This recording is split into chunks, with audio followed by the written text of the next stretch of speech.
John Fredericks. He's America's Godzilla of truth. All week long, he's world-renowned for his proficient proclivity to prophesy the people's political picks with pinpoint precision. Yeah, baby. Then, on the weekends, he gets with the guys that are pretty wise, and Godzilla wins. Godzilla Wins, the sports picking show for winning dough. Money lines, parlays, over-unders, the best plays. You choose the game, Godzilla picks the winners. Get expert analysis, exclusive insights, and have a little fun. When the game is on your mind and money's on the line, Godzilla Wins is your guide to picking winners. Godzilla Wins, on the screens of your TV and favorite devices, commanding radio airwaves far and wide. Before you make that play, hear what the Godzilla crew has to say. Presented by WestVirginiaSportsNation.com, it's time for Godzilla Wins, all across the John Fredericks Media Network. Oh yeah, For entertainment purposes only.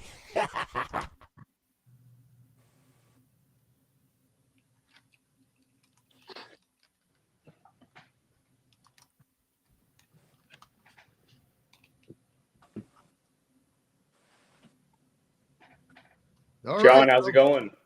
Good. Good. How was your fourth? It was great. How about yours? It was very good. Very good. Can't complain.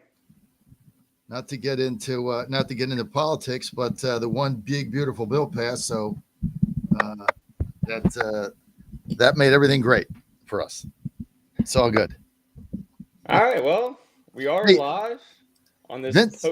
this post 4th of July weekend. Mr. Saxman, how was your 4th of July? Nice and quiet. Thank you. How about you? It was pretty good. Just nothing too crazy. All right, Mitch finally showed up. He's the host today. Had a little trouble connecting. Hey, Vince, I love your backdrop. Is that your stadium? That is our baseball field. That's Cougar That Field. is a nice field, Vince. Well, thank you. Very nice. Very No, nice. I can't come close to Chris's background, but figure, hey, we'll do the JUCO version of PNC Park. It's not bad. Very nice. Well, Mitch Rogers, Godzilla Wins. Take it away. Great to have you back as host. It's good to be back. Of course, there's going to be technical difficulties when I come back for the first time. I've been nervous the whole time, and then I clicked only partial link. So it is great to be back on Godzilla Wins. I've been watching the show. Coach Mayoko, I have actually learned how to pronounce your name. I have been watching the show, studying, getting ready, and getting prepared. And it's absolutely amazing to be back. I guess I got to start with the disclaimer first, right? Yes. You got a gambling problem? Call 1-800-GAMBLER, 1-800-426-2537. That's in Colorado, Illinois, Indiana, and Louisiana, Maryland, Michigan, Ohio, Pennsylvania, Tennessee, Virginia, West Virginia, and Wyoming, 1-800-327-5050, or visit gamblinghelpline.ma.org in Massachusetts. Call 877-GHOPE-NY-/text HOPE-NY 467-369 in New York. Please gamble responsibly. Call 1-800-NEXT-STEP in Arizona, 1-800-522-4700 in Kansas and New Hampshire, 888-789-777/visit ccpg.org in Connecticut, 1-800-BETS-OFF in Indiana, or visit opgr.org in Oregon. All right, we got that out of the way, and I got to get Logan a backdrop. Logan, you got to get a backdrop. I'm gonna send you a All banner. right. Send me Start some good backdrops. Yeah, I'll send you a banner and you just put it up behind you. this is my 4th of July backdrop. 4th of July, we go to my in-laws' house, and so I go downstairs to their basement. They love dogs and golf, and that's what you have behind me today. Want to remind everybody that this show is brought to you in part by WVSportsNation.com. WVSportsNation.com. Logan Powell, myself are writers over there, and it's been fantastic with super news with WV The Torch getting the flagship for the major West Virginia sports, including the football team. And we are in July, and it is the dead zone of sports, as you will see us talking about hot dog eating contests and tennis and all the things we love in soccer, all the things we love to talk about, but football will be prominent and in our face. July 31st is when the practice starts for the Mountaineers. And if you want to get any of your football knowledge or anything, go to WVSportsNation.com. Click on the football section, or you can click on my column section that is called Mitch Please. just Google Dr. Dre if you don't get that reference with that stupid thing. So but the football columns have been amazing. Dan Angel has one up that he breaks down the realistic odds, what you should expect this year. Our hopes are up. Thanks. But when you're rebuilding an entire team, only bringing back a handful of players and a couple starters back there, it could be some rough sledding there. Logan has an awesome article about the 21st century team for West Virginia, so check that out. I did one where I broke down the power spread. Also Zach Alley's defense that wants to be aggressive and move on with there. But just excited that for the opportunity to go to write for WVSportsNation.com, and also excited that football season is upon us. And John, it's amazing that Rich Rodriguez is going to do a 2-hour show. I wrote a column about that, so that'll be posted up. And I know it's weird to write a column about him doing a 2-hour show, but that's weird. Most coaches do 30 to 60 minutes if you go around the Power 4 conferences. But man, he's from Marion County. He is one of the people, and he is going to, in real time, show us the rebuild process and be held accountable all the way through. So I think it's great, and it's going to be awesome. Mitch, I don't think there's another D1 Power 4 football coach in the country that is doing a 2-hour show at the same time every day. I mean, we cover. Obviously, we have other football teams. Our network carries Alabama in Nashville and Atlanta. We carry UVA, University of Virginia, in the Virginia market, in the Hampton Roads market. I think we carry we carry Army in Philadelphia. There's no other coach that does 2 hours show a week, and he does it on Monday. Normally they move it around a little bit depending on what their travel schedule is, but I mean, he's going live at like Kessler's or Kettler's or something. The bar. Kegler's. Come on, John. What is it called? Kegler's. It's just the greatest Kegler's. wings in the United States, man. Yeah, well, they don't advertise with me, so I don't remember their names. So if you don't advertise, you're out. But Kegler's. I mean, it's open, so fans are going. Everybody's goes there. Plus, it's carried on our network, across the state and in Pittsburgh. So it's just amazing that he's going to put himself through that.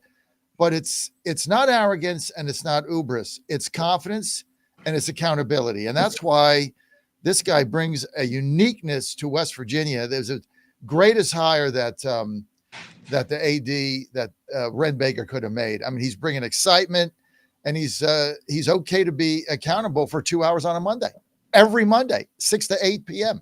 Absolutely. WVSportsNation.com, and might as well bring in the show. I'm Mitch Rogers. I was late. I'm sorry, but I'm here now. We have Coach Vince Mayoko. I'm telling you, I think I got that right. John Fredericks, Chris Saxman, Logan Powell, going through backdrops. He was just in Miami with the backdrop. Now he's got Heinz Field or whatever they want to call it now. But I feel like I'm in home. I lived in Pittsburgh when I was a kid. I'm a huge Pirates and a huge Steelers fan, so I appreciate the backdrops. And also, of course, I'm a fan of the United States, John Fredericks. So we'll go there as well. But 4th of July, I hope everybody had an amazing 4th, got to hang out. It's great when it's on a Friday because you can wake up and kind of recover, maybe have some coffee, get over, maybe drink some pops, ate some hot dogs, and now you can wake up with us. And like I said, we're in the dead zone of sports, and one of the most intriguing times for 4th of July, or one of the most intriguing things for 4th of July, is the hot dog eating contest. And, we had a little fun with it yesterday as we were putting together the format for the show. Someone has insight. A kid at my cookout last night works with his sister in DC, just randomly. So we're talking about who's the hot dog man? Joey Chestnut. Joey Chestnut. Yeah, sorry. So Joey Chestnut, comes back, right? What does he get? 71, a little bit off his record, and a half. Yeah, and a half. How do you get my the friend half? was very disappointed. He had an over 71 and a half over, and it did not hit him. You got a push? His 4th of July was then ruined after that. Shout out Joey Chestnut. God. Does anyone else have is it hard to watch when they're dipping it into the Kool-Aid? Yes. Yeah. Disgusting. All the water just dripping out of their mouth. It's awful. Yeah, especially if you got up hungover. That was I had to turn the thing off because Thursday night I was at a party up here. We had way too much adult beverage, and then try to watch this guy eating the hot dogs. I'm like, no, I just gotta go back to bed or something. It's horrible. We have a disclaimer for gambling. Should we have a disclaimer for alcohol consumption as well? No, Probably. no.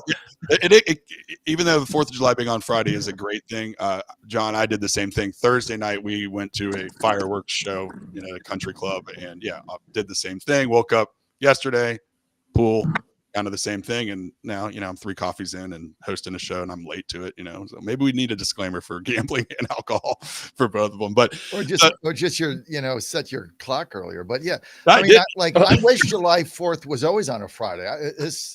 I guess it's beaten. Monday's okay because you get a 3-day weekend, but it's like, you got to get up and go to the work the next day. The thing I loved about Friday is like I started partying Thursday afternoon at 3:00. I mean, it's like, I'm done with this.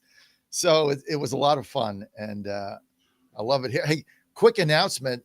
If you're a West Virginia University fan, Logan, you might do a story on it. I probably should have texted you. So I'm gonna have to write this down, but we have 3 more of the baseball players that left the program have committed. That was not in our most recent article. Igor Garcia went to Bryant University. He's a senior. What was the other one? Chase Swain, who didn't play at all in the regionals. He left. He signed with LaSalle University in Philadelphia. I know just where it is. I used to work at the Inquirer, and there was a third one that'll come to me in a minute. But those were 2 of them that we. Tyler Hudson. That's Hudson with a D, the freshman, whose father Joe Hudson pitched in the major leagues. Yeah, I think he pitched with the Giants. He was with the Giants. He was good. He actually, his son as a freshman saw a lot of action. I mean, I think he started a few games in midweek, I believe, and came in a lot. So I was surprised that he went in the portal late. I think what happened is he saw Coach Saban's bringing all these pitchers in, and they're like, nah, I don't think so. So he went, and he signed with Penn State. So we have 2 former players, Spencer Barnett and Tyler Hudson, that signed with the Nittany Lions. Just FYI, you might want to do a story on that.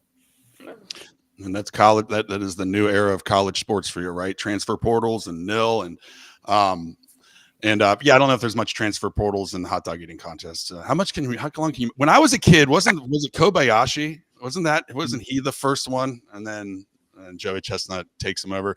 Chestnut was out last year, right? It wasn't a contact dispute. He was like plant-based meat product. He was doing something, yeah. So he changed. It was a short stint of changed lifestyle. He couldn't stay away. I will say this, and Chris, nice to get to know you.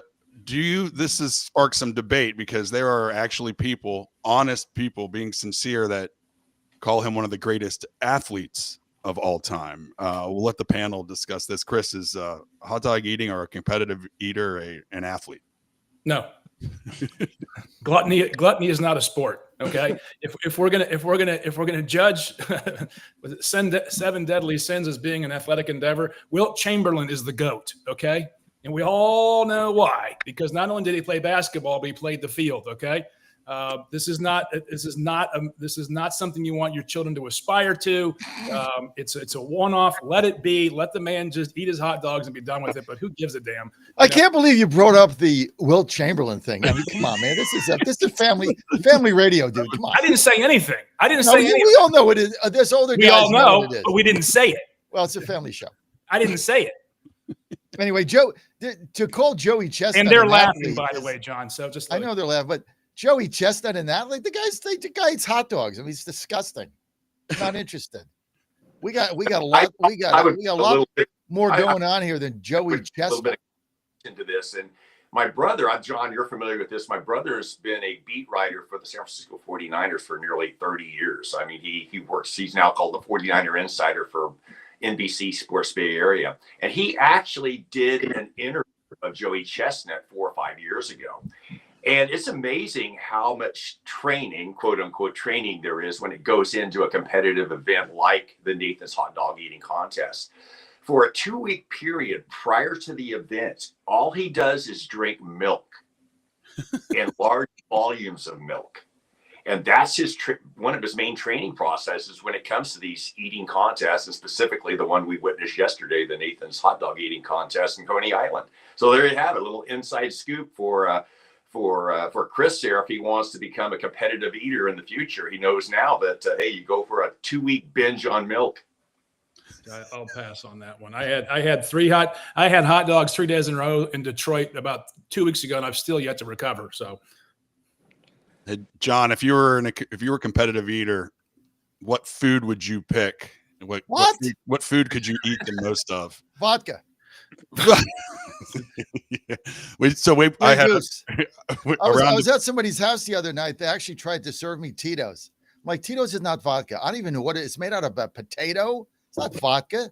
I don't know what that is. It's like imitation. It's like getting one of those knockoff brands. No, Tito's corn based. Whatever it is, it's no good. That's why it's sweeter. That's why it's sweeter. Disgusting. No, it's gross. I don't like it. It's not real vodka. You want to drink vodka? Drink vodka. You get Grey Goose or Finland. You know, you drink that sweet stuff. It's like ridiculous. I like sweet tea. Transfusion on the golf course. I don't know. I can. Let's go. God. Vince, what are you eating if you're in a competitive event? Let's go. What can you eat the most of? Let's go. Pizza, maybe? Pizza. Logan, what are we? McDonald's chicken nuggets. Dude, yes. God. Chris, where could you go the most of? I'm disturbed by that last comment. Chicken McNuggets. Almost chicken. We'll call it the almost chicken eating contest. I'd probably go with I'd be able to pizza. slam down. Pizza. I used to absolutely crush the Pizza Hut buffet. That was my claim to fame in eating. Okay, so wait a minute. We challenged Logan for a better backdrop, and now it's like a revolving series of backdrops based on the topic. That's the best. That's pretty good, Logan. It's easy to host. All I have to do is just comment on the new. And he just puts up a new he just puts up a new backdrop. Yep.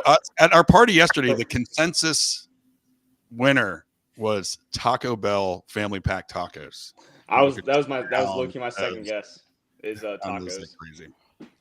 Well, I'm glad another hot dog eating contest is behind us now, and not an athlete, obviously, but there is an entire season of competitive eating that's just not reserved for hot dogs and so forth. And you learn about it, once a year, and then you forget about it the next year. So then you move on. But all right, so it is a sports show and a pick show. It's hard to do the picks. It's not. We'll do some baseball picks coming down, and to cover a little bit of what we're going to be covering today. We're going to have USA soccer team is playing in the finals tomorrow against Mexico.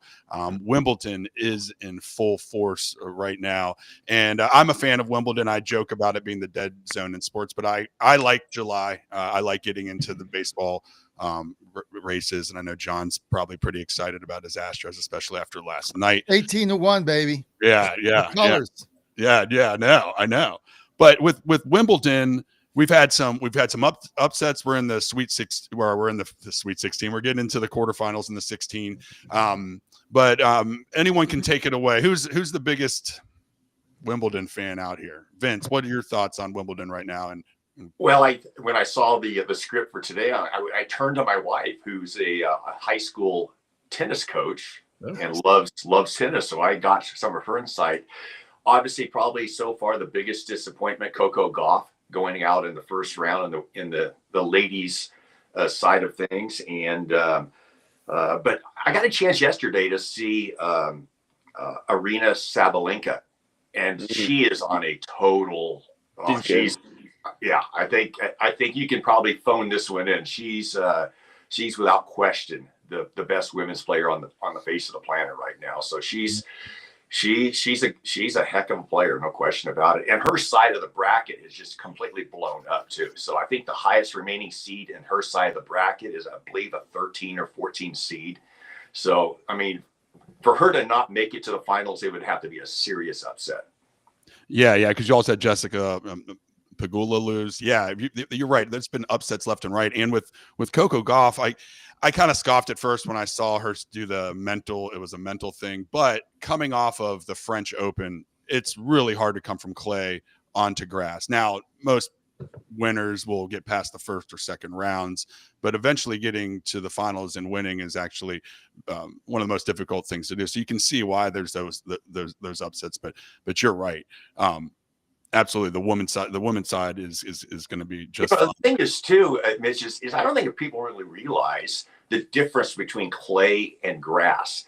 It's almost like, I mean, I know this is probably an exaggeration. It's playing ice hockey and street hockey to a certain extent. It's the surfaces are that much different, and that's what's really amazing about Nadal in all those years when he was dominating in Paris. He would take his game to Wimbledon and every year either win it or be in the finals, be a serious contender. So to see professional players be able to adapt to both surfaces is really, I think, is a pretty underrated, situation for that, because it's just two totally different surfaces.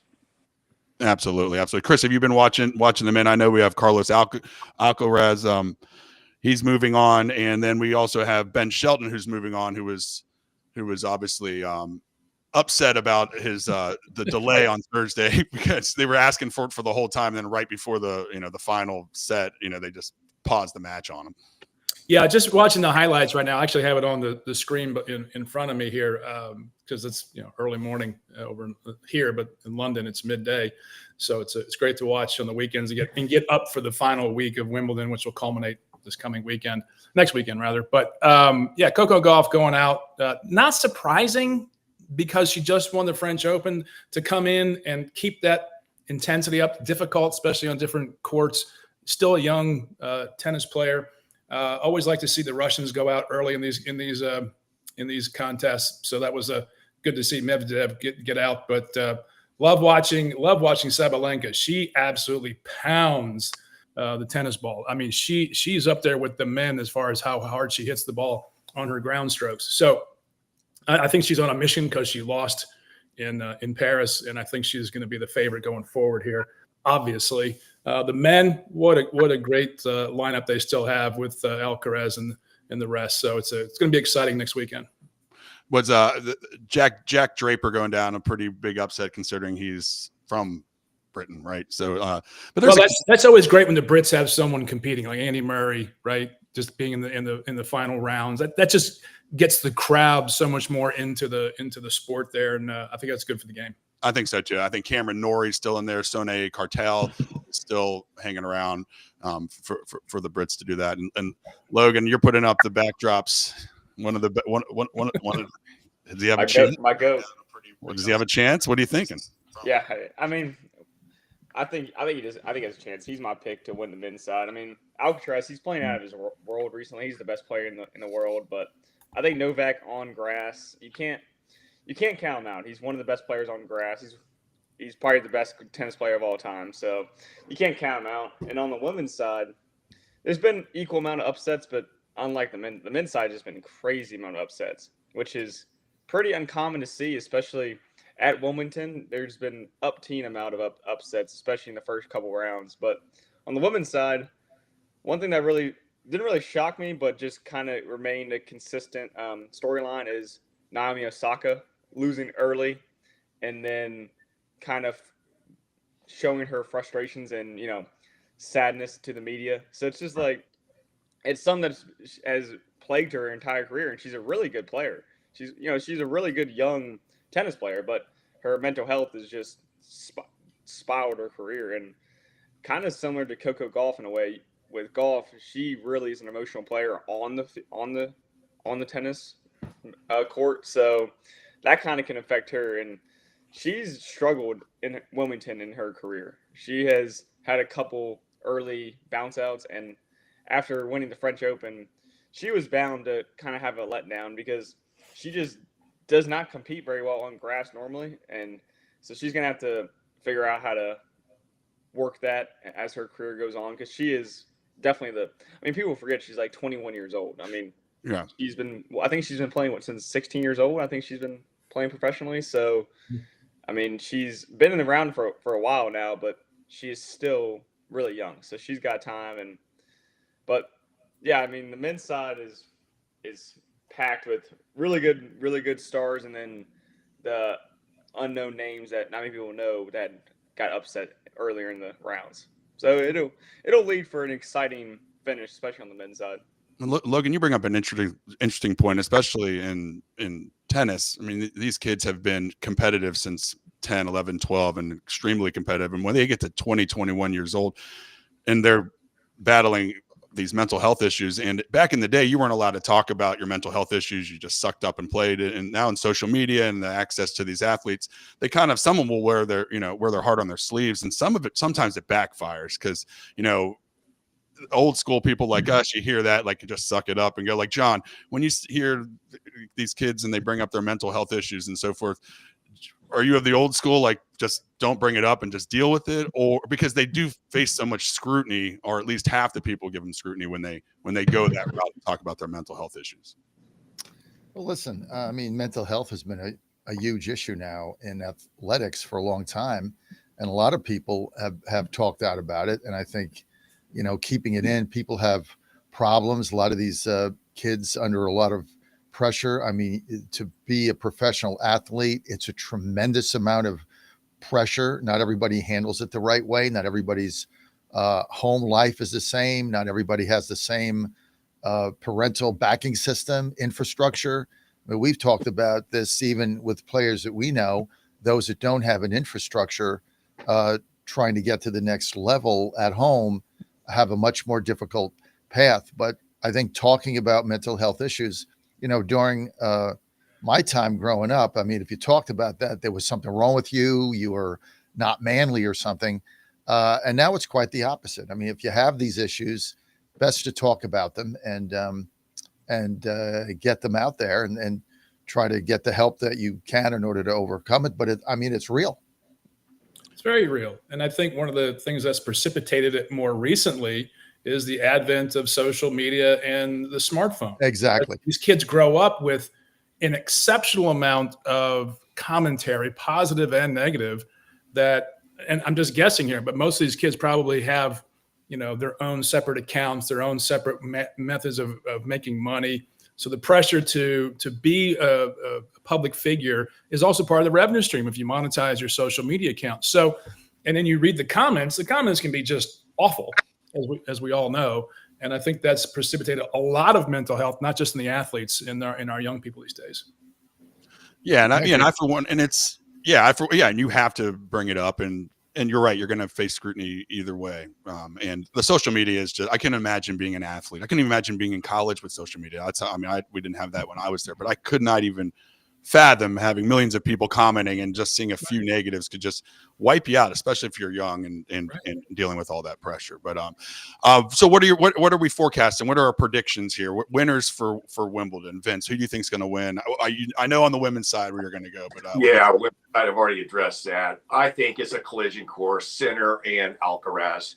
I saw the betting line this morning, and I think for those two to be in the finals is a plus 125, which means the bettors have it. I mean, it's going to be Sinner, it's going to be Alcaraz for the Wimbledon final, and anything less than that is going to be a huge upset. If you're one person you're looking for as an American, maybe Taylor Fritz has an opportunity to jump into the Final Four and maybe make a run. Maybe it's his year. But let's be honest. I mean, if Taylor Fritz can get into the Final Four, that's a pretty good tournament for him. Absolutely. Logan, who do you have winning?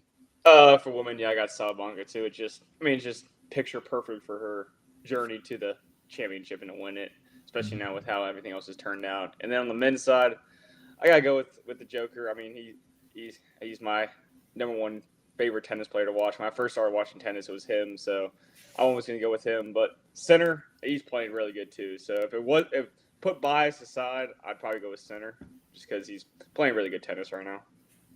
Yeah, it's tough. Chris, who do you got? Alcaraz and Sabalenka. I don't think Djokovic makes it past. I don't think he makes it to the finals. I think he's one of the greatest of all time. I love his attitude. I talk about a guy with mental health and who works on every aspect of his game. Not he has a negative mental health; he has a positive mental health. I just love the way he talks about the game, the competition, his competitors, his fellow competitors. But I just think this is not his year, and he's had some injuries, and he's not playing the way he used to. And it's just at the tournaments like this, just going to wear him down, and the younger guys are coming up. There's the age is getting there for him. John, can he get past Sinner or Alcaraz? Don't bet tennis, no pick. I like that. And, hey, with all this mental health talk, we got to remind you that, if you're having mental health, you can go to WV Sports Nation and read an article, or take them Healthy Cell, which is also a sponsor of our show, or go to Rosie's Casino and Gambling. They got one down here and right down the neck of the woods in Dumfries, John. Now tell everyone about our great sponsor, Rosie's. No, Rosie's been with us forever. They have 7 locations in Virginia. We have so much fun when we go, Ann and I. You get the biggest payouts, biggest jackpots, because they have the lowest takeout from the state government of any casino in the country. So that means you're going to simply win more money because they're not taking it out. The Virginia General Assembly did that. Also, they've got locations everywhere, but it's just a fun place. It's very different than the average casino you go into, because they actually have windows, and they have, they're not pumping in that oxygen and all that stuff. There's no smoking. I mean, it's very different. They had a vision, and it's been very successful for them, but it's just a great place to go, especially on date night. Bring your significant other, have fun, win money, and maybe you get lucky twice, Saxman. It could happen to you also. So check it out. Just go to rosiesgaming.com, rosiesgaming.com. And don't forget, Colonial Downs opening up in July. We're certainly going to be there at our suite Thursday, Friday, Saturday. They have an extended meet, which is going to go through the middle of July all the way to the middle of September. So it's going to be a fun meet there. Great horse racing. That said, Colonial Downs. Get it all. Go to rosiesgaming.com. That's rosiesgaming.com. All right. You're listening to the Godzilla Win Saturday pick show. I'm trying to help Saxman out. We started our first pick with no family pick. show, John. I appreciate it. Right? Wilt Chamberlain, just break 100 points. That's all we're talking about. So we're about in the second half of the first hour of the show. We've gotten through the exciting stuff, folks. We have talked hot dog contest. We have talked Wimbledon, which, hey, we like Wimbledon over here. Wilt Chamberlain. We've talked some Wilt Chamberlain, and now let's move on to Neville Chamberlain. No, we are going to move on to Major League Baseball. And we are at the artificial or fake midway point of the season, whatever you want to call it. But it's the All-Star game is coming up soon. All-Star picks are in for the position players. And you're Shohei Ohtani leading the vote in the National League, and so forth. We have Aaron Judge in the American League. I know there's one snub. I live in the DC area. I know James Woods should be playing. He's 22. Not a lot of people know him. I'll give a shout out to 106.7 Grant Paulson. He's a friend of mine. He shouts from the rafters for this kid, and he's trying to get that persona out there. It'll be there next year. But overall, I don't mind the two rosters. I didn't see many snubs out there. Coach Vince, what do you think about the All-Star selection so far? Well, I think probably John might disagree with this one, but because his shortstop Jeremy Pena is having a heck of a year. Problem is, man, the shortstop position in the American League is loaded, which even makes it a huger surprise that you got the shortstop from the Oakland A's. Okay, yeah. Jacob Wilson, a rookie, and I researched this. He's the first rookie shortstop to ever be selected to the starting lineup, and only the second rookie to ever be in the entire history of the All-Star game to be selected into the All-Star game as a rookie. I mean, it's pretty amazing stuff. And John, I know you're in my age demographic. Any idea on who the other rookie was that made the Major League All-Star game? Rico Petrocelli. Wrong. Who? Zach, you want to take a shot at this one? Ooh, Dwight Gooden? Nope. Ron Hansen of the Baltimore Orioles in 1960, the only position player to start in an All-Star game. That was my next pick. That was my next guess. What's your next guess? 1960. 1960. What's he going to tell me was back in the Chuck early Hiller. 60s for you youngins on this broadcast. back in the early 60s, there was actually 2 All-Star games every year. Right. And he started in both of them. But what's amazing is to get the manner in which they're selected for the kid, a rookie from Oakland who's based in Sacramento, is not drawing 10,000 a night, to get that kind of a notoriety, to be on the West Coast, to get the votes, I think shows the dedication of Major League fans across the country who will recognize that someone is playing at a very high level. Because let's be honest, it's kind of an obscure market now. It's kind of an obscure team. It's not getting a lot of eyes, and to have him get selected is extraordinary achievement. Yeah, he's batting around 340, 40 RBIs. Here's amazing. I think he has 110 hits already. That's nuts. I mean, he's having a monster. Nuts. John, do you have any heart for the rookie taking? Listen, that I agree 100% with Chris Saxman. I mean, you're playing in Sacramento. Nobody goes. They throw what, 10,000 a game. They're sitting on the lawn. It's like, it's a minor league stadium, and this rookie's having an outstanding season. And baseball fans are savvy. Now, look, I was disappointed that Jeremy Pena isn't starting. He's having a breakout season right now for my Astros. But I have this is why baseball is unique, because there was a time where, the teams that drew the most people. Remember, I think it was Milwaukee Braves or something when they were first started the fan balloting back in the late 50s. Like 7 of their guys started because they all stuffed the ballot box, and then they had to go back to coaches and players, however they did it before they brought the fans back. But to select a guy that's drawing 8,000 a game that nobody sees play, that's 20 games out, it's just a lot of respect for the savvy of the average Major League Baseball fan out there. Although I thought Pena got snubbed, I like that choice. I mean, I'm an Astro fan. Back in the day, like when one of my players got picked for the game, it was like a big deal. Now it isn't, because you see all the games on MLB or whatever. But Houston is 53-35. They got an 7-game lead over Seattle. They got the second or third. Let's see, the third best record in the second best record in the American League, and now one person on the team is starting. Not one. Good. Now that's a snub. I think that's great for the team, because they have the third best pitching staff in the American League and the third best hitting in the American League, and no one stands out. I think that's extraordinary and speaks well to the team, and that puts them in good stead to be World Series champions this year. I think so. Yeah, I love the balance of the team.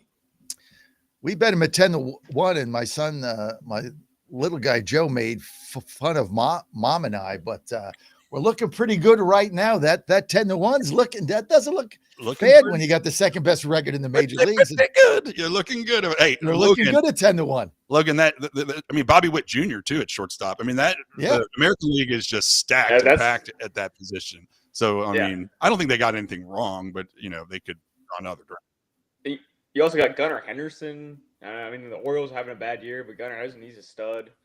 You got a lot of good shortstops in the American League. But there was a lot of first-timers in this go-around, which is pretty cool to see. And 2 that really stuck out to me was Pete Crow Armstrong for the Cubs, and then obviously the out-of-nowhere rally from Seattle Mariners. I mean, he's having a heck of a year. I mean, he just had 2 home runs against the Pirates the other day.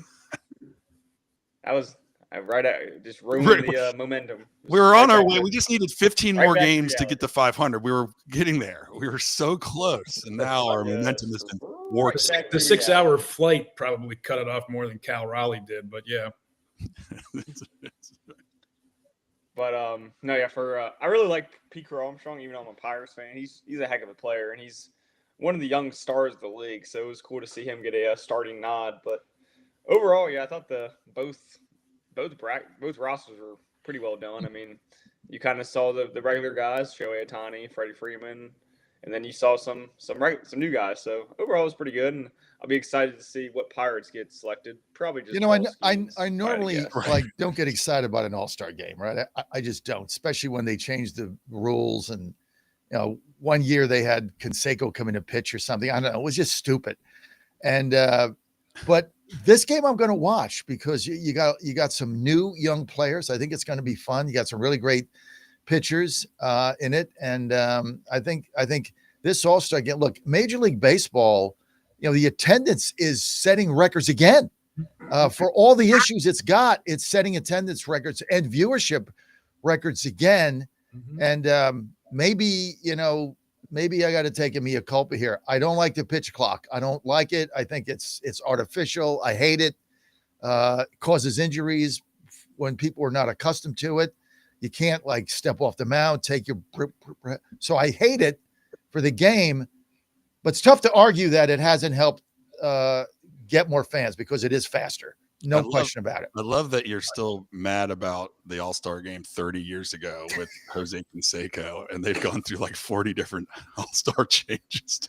This one thing can piss me off, and that's it. I don't think it was an All-Star game. He just came in a regular game and then like blew his. I don't know. They had some All-Star game where one team ran out of players or something. I mean, and then they didn't play it. Like, but it's baloney. Go when they had the tie.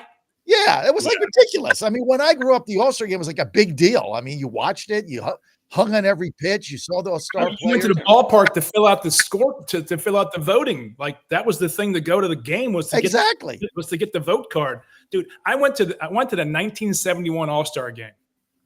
Where was that? Detroit. Go look at that lineup. 25 Hall of Famers. Wow. It was absolutely. You talk about an all-star. Go look at that lineup, man. It was crazy. Reggie Jackson, big. What year? 1970. Reggie Jackson, he took one essentially out of Tiger Stadium. Hit the right field. Hit the light standard off Doc Ellis. Yeah. Don't you guys think that? Don't you guys? Somebody was telling me this the other day. They were mirroring. It was actually an interesting conversation I had. That not in writing, just like. Friend of mine, baseball fan, saying that the unbelievable advent of interest in college baseball, and especially in the playoffs, right? The regional, super regionals, college world series, that has been a catalyst for like bringing Major League Baseball back. Do you guys agree with that? Yeah. Yeah. I mean, college baseball ain't the most popular sport at all, but I think recently, I mean, it has gained some notoriety, and then that's just going to, of course, bring more fans to more baseball. So once college baseball is over, they're going to watch more. So they're broadcasting college games all throughout the season now, and then to lead up to the tournament, and it's sort of in what Mitch you're talking about. It's sort of in a dead zone, and it just fits, and it brings a lot of eyes, especially younger eyes in college, most recent post grads, who are going, oh, this is my team, and then my guys are going and following them into the major league. So, they see the feeder system, they see the draft, they get involved. It's less regional than it used to be. You get teams like Coastal Carolina. You get teams like who was another one in there that was sort of out of the blue there. State. Which one? Murray State. Murray State. Right. That's fun. And but when you go on TV now, you've got all kinds of college games you can watch regardless of the horrible camera angle on the strike zone. I still can't get over, which I will never get over until they change it. And that game's moving along faster now, which is great. So it's great for baseball. And I think the MLB package helps fans watch games all across the country. So you can stay up at night and watch the Dodgers and the Giants. And that's just a great rivalry. So, and the Padres, it's just like George Will said, was asked what keeps you up at night? He said, West Coast baseball. Yeah. I used to work for a radio station, and I'd have to do commercials. And when the Orioles were on the West Coast, it was the worst time. That $5 an hour did not work at 2 a.m. The worst. It was the worst. No question about it. But when you're talking about you brought up Detroit too, and for the All-Star, I mean, Detroit's having like a renaissance, right? Well, maybe the best team in baseball. They've got Green, Torres, and Baez all in the starting lineup. I love you brought up the 1971 Detroit. Perfect segue, Chris. But like, what this Detroit team is phenomenal this season, right? I went and saw them. I was in Detroit a couple weeks ago. They rake, man. They barrel the ball. It's fun. They're fun to watch. Great stadium. And they're just it's pitching and it's offense, right? Offense and defense, and they've got a great balance there, and they're going to do quite well. And it's pretty exciting to see for the city of Detroit to have the Lions, the Pistons do well, and the Tigers and the Red Wings. So Detroit is is undergoing a renaissance. culturally and in sports. It's exciting to see. As a former You know resident who of the a area. bounce back year for the Tigers? I thought a year ago, and correct me if I'm wrong, I thought Javier Baez was on his way out of professional football. I mean, like bloopers of him right and left last year, and he's having a heck of a year. In fact, I believe he was voted in as a starter on the AL All-Star game. So, and Baez has always been a good player. When he was with the Cubs, he was an important part of that Cubs team that won the World Series. And like I said, he switched to light compared from where he was last year. Because last year it looked like he was out of the game, and this year he's having a wonderful year for the Tigers. Yeah, I kind of forgot that he was picked up by the Tigers. I signed a big contract, and I was in the stands going, "Is that Javier Baez?" Because that's the same one. Is that the same guy? Because I thought to Coach Vince's comment there. Yeah, I thought he was done. I was like, he was playing. He hit 2 out of the park and barreled the hell out of them. God, they were beautiful shots. And I was right down the dugout level with the Pirate fans. See, that's so rare, and it's great to see a veteran he looked like his bat speed was going down and he was on his way out, come back and have a renaissance season like he's doing. And hats off to the Tigers for taking a flyer on him. I mean, look, I was reading the other day about what was it? The Orioles first baseman Trey Mancini, right? Astros got him in a trade in 2022. Actually won the World Series for him because he made that unbelievable play at first base to save Game 6, basically. But he was out of baseball. Nobody picked him up. Now he's in the minor leagues, and they got cut again. So he's trying to make it back. But some of these guys just can't make it back. John Singleton trying to make it back. I got a bunch of them. Normally they don't. So good for Javi Baez. Hey, when did Paul Skeens become a left-handed pitcher? When Hogan hasn't figured out that when you do a cut and paste on this app, it reverses the image. Yeah, you got to do your little. If he takes a picture, downloads it, and reloads it up, it's going to be right side. I never knew he was ambidextrous. Win if he goes left. Let me read off the starting lineups from the 1971 All-Star game. All right, go ahead. National League: Willie Mays, Hank Aaron, Joe Torre, Willie Stargell, Willie McCovey, Johnny Bench, Glenn Becker, Bud Harrelson. Pitching: Doc Ellis. Unbelievable. Here's the American League: Rod Carew, Bobby Mercer, Carl Yastrzemski, Frank Robinson, Norm Cash, Brooks Robinson, Billy Freehand, Louis Aparicio, and Vida Blue. 2 African American starters for that All-Star game in 1971. See, that was back in the day you had it, but I think this is going to be fun. What about the MLB draft coming up, right? I mean, that's the other thing that's when was the last time you guys remembered like MLB draft didn't even get any coverage? Like you like maybe read a line about it, whoever went number 1, somebody out of, sometimes out of high school. The guy David Clyde that time in Texas, the Rangers drafted him out of high school. I remember that. But now the MLB draft, which is right before the Monday before the All-Star game, or the Sunday before the All-Star game. Same weekend, yeah. Yeah, it's the same weekend. Is now a big deal, guys. It is. John, I think to your point from before when you talked about this resurgence of college baseball and people watching it, nowadays you will see college players that you follow end up on major league teams within a couple years. Not a player that was absorbed into the minor league system for years. You never knew who they were, and then you're kind of playing catch up unless you're a real baseball nerd. You really don't know who was being drafted. Now you've seen a lot of these guys if you're following it. And Logan, in our small world, again, this show is brought to you by WVSportsNation.com. We launched our website when West Virginia baseball was in the middle of their regionals and going to super regional. And I know as an old school West Virginia fan, nobody cared about baseball. And now in the last 3 or 4 years, they do. And so we're just seeing it there. But I'm in Warrenton, Virginia, sitting at a local bar with Coastal Carolina because a kid from Battlefield High School in Haymarket, Virginia was their star, had a couple home runs. We have a kid on Battlefield. It was just this awesome thing. And the whole bar was watching baseball because they get to see these players in a few seasons get drafted. And we didn't see that when I was a kid. I wouldn't even know who the players were. Exactly. Yeah, the MLB draft is definitely growing. I mean, over the years, I know for me personally, it's kind of eluded me. It's not really something that I follow intently just because growing up, you never heard about it on the national media. The national media never ever talked about the MLB draft. I mean, ESPN talked about the MLB draft. So it's like, and I still ain't seen much coverage of it, but I mean, it is starting to grow. And I think the one aspect of the MLB draft is so many players get drafted. So many people that are watching have some type of connection. Yeah. I mean, if you just sit down and watch the MLB draft, someone from your state's going to get drafted. Probably even someone from your region is going to get drafted because there's so many players that get drafted. So if you root for a certain college team, you can almost expect at least 2 to 3 guys get.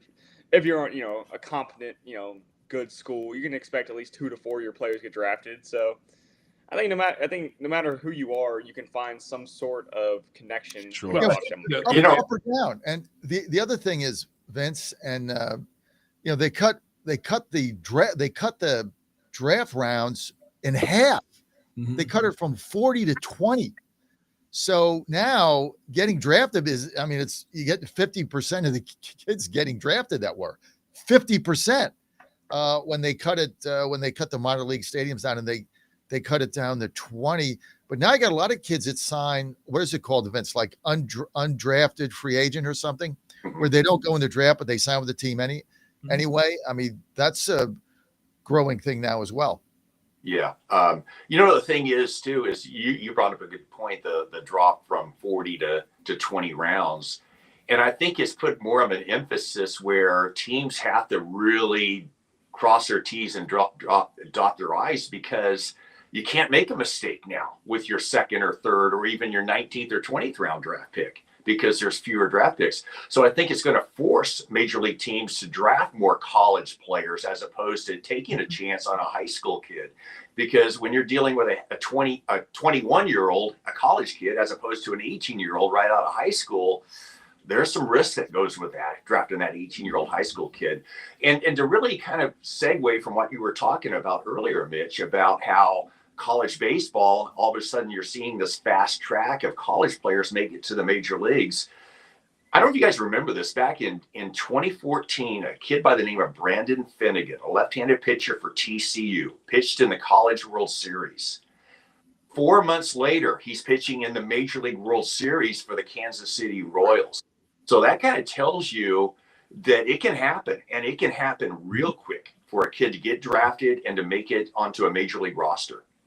Coach Vince, and I can probably speak for Logan and Chris here, as Pirates fans, we're well versed in researching these top 5 picks. We get them every single. I didn't know who these players were. Every single. We're so fortunate to see Clayton Kershaw almost get drafted by the Pirates.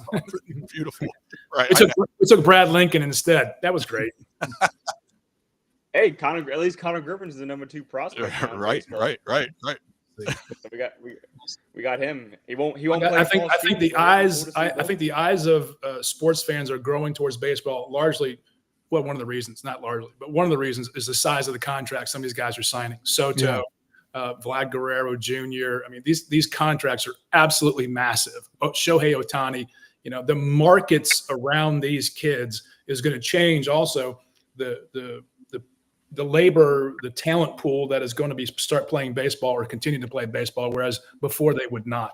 And I think that's a good thing for the game. Speaking of big contracts, John Frederick's favorite player coming from the gangster bankster world of the Mets, Juan Soto, just the player of the month in June. What are we talking about? What are we saying now? Is it a mea culpa? Were we coming back? He started off slow, as you loved, and now he's playing like the best player in baseball. What do you think? Whatever. I mean, he makes like $2 million in at bat or something. The whole thing is ridiculous. Coupled with the fact that the Mets are a half game out, so they're not in first place. So I'm happy about that. Also, the Yankees, I'm laughing my ass off again because I hate them too. They're 2 games out behind Toronto that everybody picked to finish fifth in that division. They picked last. So all the teams that spend this money, Boston took Bregman. They're 6.5 out. They're not going to make the playoffs. Screw them. So there's just a lot of good things here happening in baseball. When the Yankees are 2 games out behind the Blue Jays at the All-Star break and spend all that money, I mean, life is good. That's all I can say. There is a God. Logan, what do you think about Juan Soto's resurgence and overall the huge contracts and so forth? I mean, he better friggin' resurge. He's making, like you said, he's making like a band of friggin' at bat. So he's I don't know. He's one of the best players in baseball, and he had a slow start, and he was not hustling. He was striking out, and now that as the season picked up, he's definitely turned it around, and they need it. And yeah, the contract is insane, but I mean, it's not out of the ordinary for a lot of baseball contracts you see now. I mean, you're just going to start seeing that steadily go up and up and up. Because besides the slow start, they're all performing. I mean, Ohtani. I mean, they're all they get paid this huge. I mean, can you imagine when Paul Skeens is ready? I mean, his well, you guys better sign. You guys better sign him. Hey, I think I know why Soto all of a sudden took off like a rocket. I think he's finally got healthy cell and he's taking REM sleep and focus. I think that's what it is. He was a little lethargic there. He wasn't getting a good night's sleep, but then, he's probably flipping a dial. He heard one of my shows. He's like, yeah, let me try this healthy cell out. Cause I'm striking out. I'm not hitting with guys on base. Yeah, I got to do something. So I know he did this. He went to healthycell.com/Godzilla, promo code Godzilla, even though he makes $100 bajillion. He loved that 20% off. He likes to save money. He got his REM sleep. He got his focus. He got his vitamins, taking them every day, taking them before he goes to bed, getting a good night's sleep. And he took off like a bat out of Hades. So for you average people out there like me, right, I get a great night's sleep every night because I take my REM sleep from Healthy Cell. You've got to get a good night's sleep. That's how your body rejuvenates. And then I take my bio, which is all the vitamins, comes in a gel pack. Here's all you got to do. I mean, I know you've been putting it off. You say, oh, there goes Frederick's again on Healthy Cell. I want you to feel as good as I do at my age. Just go to healthycell.com/Godzilla, promo code Godzilla. You're going to get 20% off. If you only can say, well, I can't buy 3. I can't buy 2. If you can only buy 1, get the REM sleep because that works immediately. Like that night, 15 minutes down that thing, go to bed. You're out. You sleep through the night. You jump up out of bed, ready to go. Totally refreshed because it supports all 4 facets of your sleep. Healthycell.com. Promo code Godzilla, 20% off. Get your REM sleep and get a great night's sleep starting as soon as you get it. All right. You're listening to Godzilla Win Saturday's pick show. Healthy Cell is what got Juan Soto back to form. I can't disagree. You can't disagree with that analysis right there. Is there any? So as far as Major League Baseball is going on, and I know when I saw the score last night, John, of your Astros, and also I think the last time I was hosting the show was beginning of baseball season, and everybody was kind of trying to down your team. They've lost a lot of players, and I mean, we got to go to 10. Give us some Houston Astros. You've got the floor for some. Well, thank you. I should. When your team's got the second best record in the major league and half the team is out. Yeah. Half the team is out. That's funny to do with my network. Half the team's out. Pena's out now. He got a cracked rib. He got hit in the ribs. He was their best hitter. He's out. You're down. Alvarez is out. He fractured his hand until God knows when. We got pitchers out. McCullers was out. He sprained his foot playing soccer with his 5-year-old. Go figure. He just pitched 6 innings last night. Shutout ball against the Dodgers. Their starting pitching has been phenomenal. But look, the bottom line is culture matters. This organization has a winning team culture. You can't name 7 of the 9 guys on this team. Nobody can name them. Nobody knows who they are. Got a bunch of rookies in there. Can't even name them. You got a backup catcher hitting DH, hitting homers every day, Caratini, and the core players aren't really hitting. So a lot of people stepped up, a lot of new pitchers came in, a lot of rookies, and they're playing winning baseball. And it's I'll tell you this, it's an exciting team to watch. And the back end of that bullpen, if the Astros have the lead going into the 7th inning, game over. I mean, they just are lights out. Hader has not blown a single save. I think he's 6-1 with 26 saves. He's got half their wins. Abreu's been awesome, but you get to the 7th inning with a lead, they're going to win that game. That is a tremendous asset for a team to have down the stretch and in the playoffs. And it had to feel extra good against the Dodgers, who were booing and heckling and getting on you all about your 2017 thing, which I don't bring up anymore, so we won't either. We are at the top of the hour. We're going to take a quick break. We're going to have the second half of the show. We're going to get into maybe some more baseball. We'll talk a little bit of, we got Steelers backdrops and stuff, so we might talk about the Steelers' crazy, unprecedented offseason and a lot more. We'll be back right after this. West Virginia Sports Nation gives you a top-of-the-mountain view of the Mountaineers sports landscape. See what's happening in all the sports, far beyond football, basketball, and baseball. Gymnastics, track and field, rowing, swimming and diving, golf, volleyball, tennis. More sports, more stories. If the Mountaineers play the game, WVSportsNation.com has it covered. Up-to-date and insightful articles written by Mountaineers for Mountaineers Nation. WVSportsNation.com. WVSportsNation.com. WVSportsNation.com. The best part about waking up in the morning is a great cup of coffee, and I get this every day with my 1775 coffee. It's rich, it's bold, best tasting coffee I've ever had. Single origin, farmed in Bolivia, 7,000 feet. It's always fresh, roasted daily. This is the best coffee you're ever going to get. Go to 1775coffee.com, 1775coffee.com. Promo code Godzilla, 10% off. It's going to make your day every day.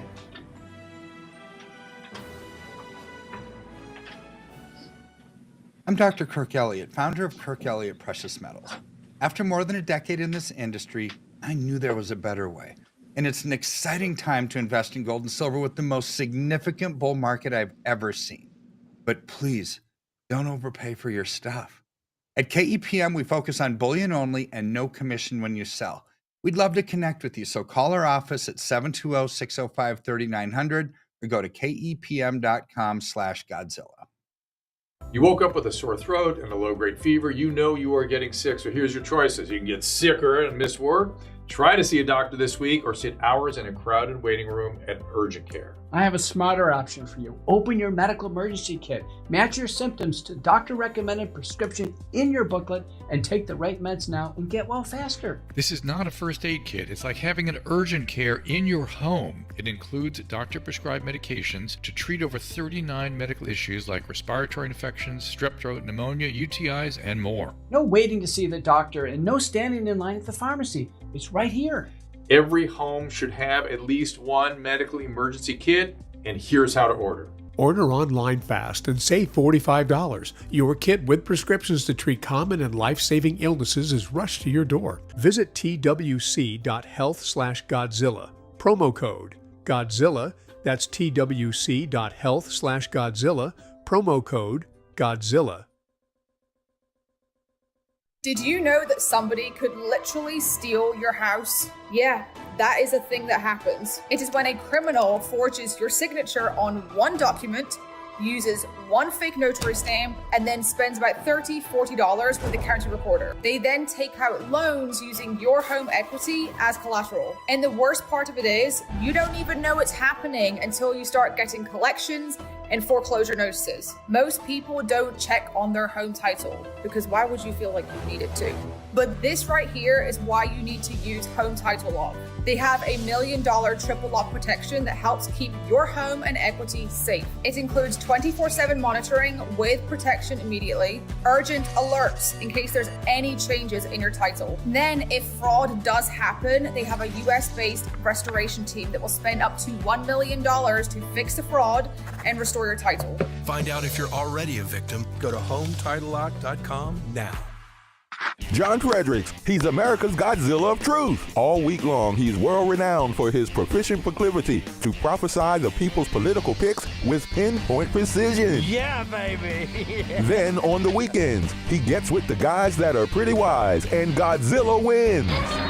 Godzilla Wins, the sports picking show for winning dough. Money lines, parlays, over-under, the best plays. You choose the game, Godzilla picks the winners. Get expert analysis, exclusive insights, and have a little fun. When the game is on your mind and money's on the line, Godzilla Wins is your guide to picking winners. Godzilla Wins, on the screens of your TV and favorite devices, commanding radio airwaves far and wide. Before you make that play, hear what the Godzilla crew has to say. Presented by WestVirginiaSportsNation.com, it's time for Godzilla Wins, all across the John Fredericks Media Network. Oh yeah. For entertainment purposes only. Welcome back to the second hour of Godzilla Wins Saturday's Pick Show. I'm your host today, Mitch Rogers, joined by John Fredericks, Chris Saxman, Logan Powell, and Coach Mayoko, right? I'm getting this right. We're ready to go. Second hour. First hour, if you missed it, you can rewind later, man. We had some hot dog eating contest talk. We had some Wimbledon talk. Bringing Major League Baseball All-Star Game. We're going to stick with some baseball stuff, but I want to thank our sponsors. Logan and I write for one of them, so we're a little biased here. WVSportsNation.com, your premier place, the flagship website for West Virginia sports. Football season right around the corner. We can't wait for that. We're also brought to you by Healthy Cell. And you're going to have some ads from Rosie's Casino and My Pillow. We appreciate all of our sponsors and everyone that helps out and listens to the show. It is great to be back. I haven't hosted in a long time. I was a little nervous the first hour, but I'm feeling it now. Let's get into it. Major League Baseball. We are right upon the trade deadline. We talked about July 31st being a fun day for football, in West Virginia football, but that's also the trade deadline. There was of course, us Pirates fans were in the mix, as always, sellers. They just went on a nice little streak of wins, and that may have helped some potential for Mitch Keller and Bednar. But we can table that and get to the big boys, teams that are actually in contention. One key storyline I'm looking at keenly is the Red Sox after giving up after that crazy trade on June 15th. Now they're not winning. They'll be sellers as well. Logan, how interested are you in this trade deadline where it seems like you're going to have some of the normal players, the Yankees and the Dodgers, all looking to be adding to their squads?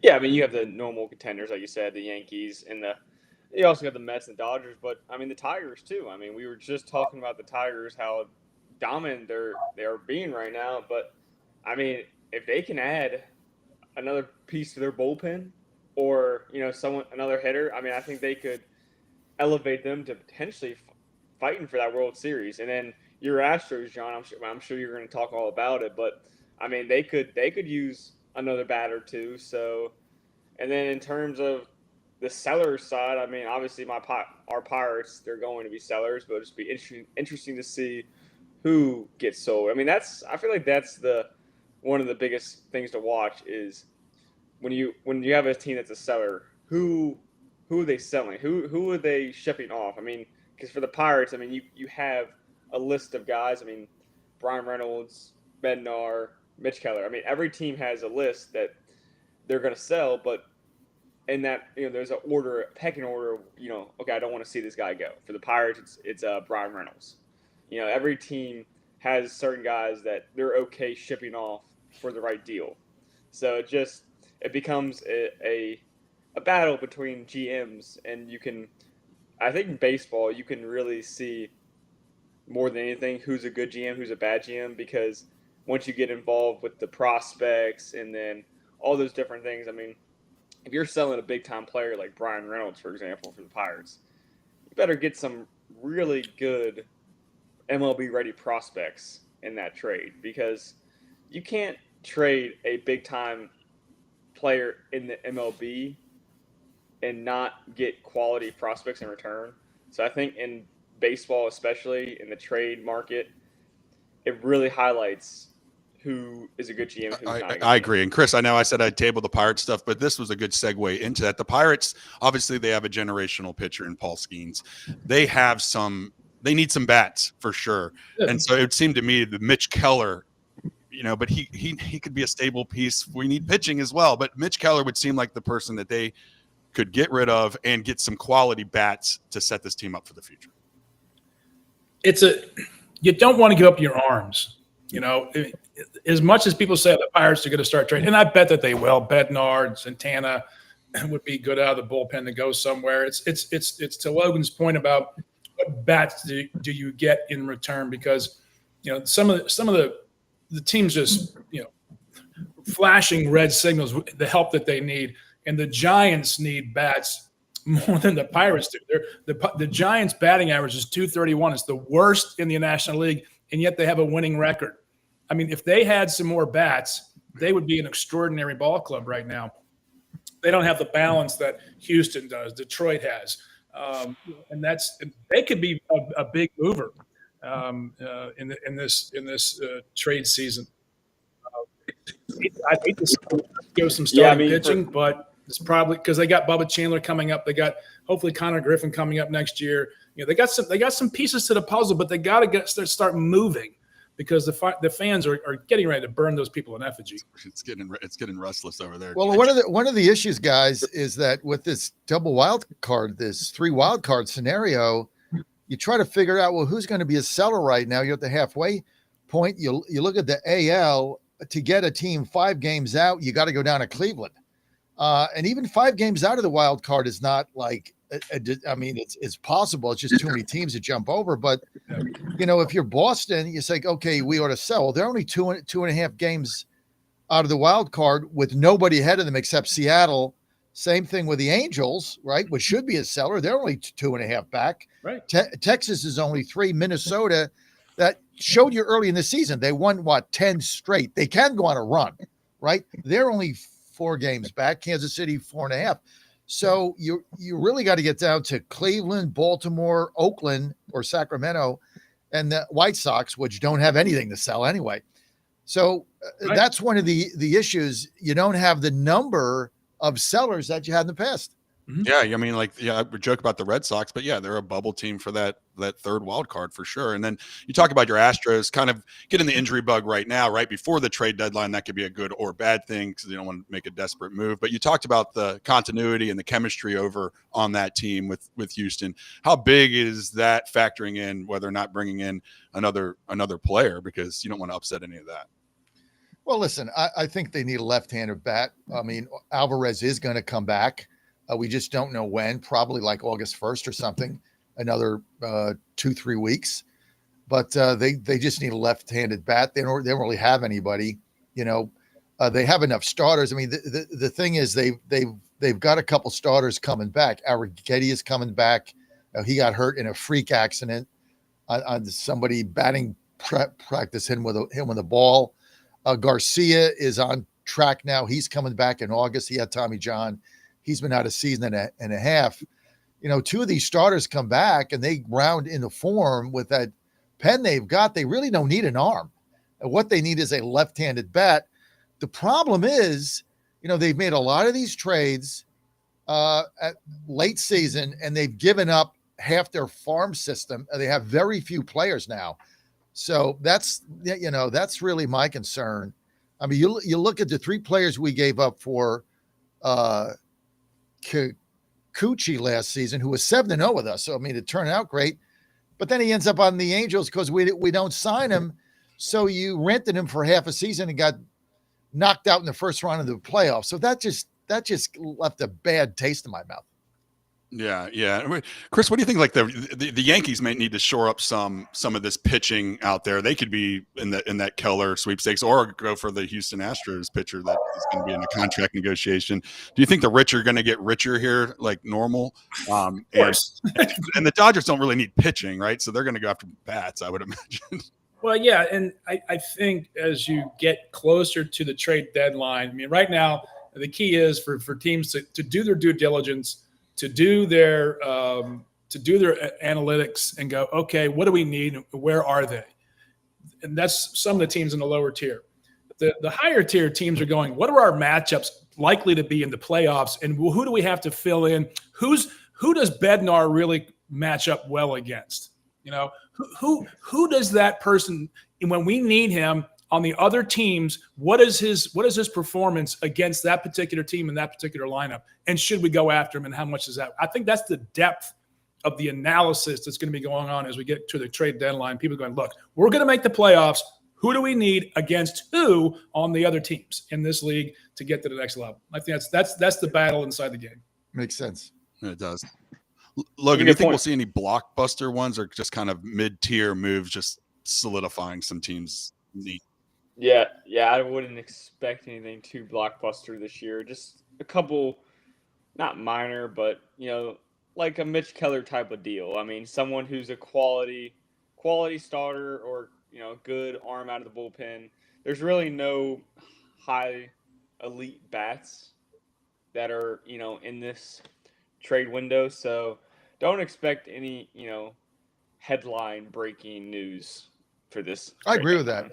I probably think Mitch Keller is probably the biggest name out there, the biggest starting pitcher out there who could have immediate impact on a team, A, getting into the playoffs, or B, going deep in the playoffs, because he's going to be your number 2, 3 starter.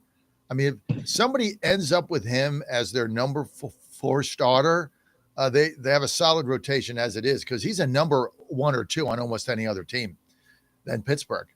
And he's having a great season, and he's tough, and he's savvy. So he's got like all the tools. I want to get back to the draft a minute. Those that follow West Virginia baseball, there's about 5 kids they expect to get drafted, but I don't know. Skylar King is expected, but he kind of tailed off the end of the season. So, and he didn't go in the portal either. So I don't know what he's just waiting to get drafted. But I think the biggest news out of there, now that it pops in my head, Logan, is one of the columns we had on WV Sports Nation the other day. He was expected to go top 10.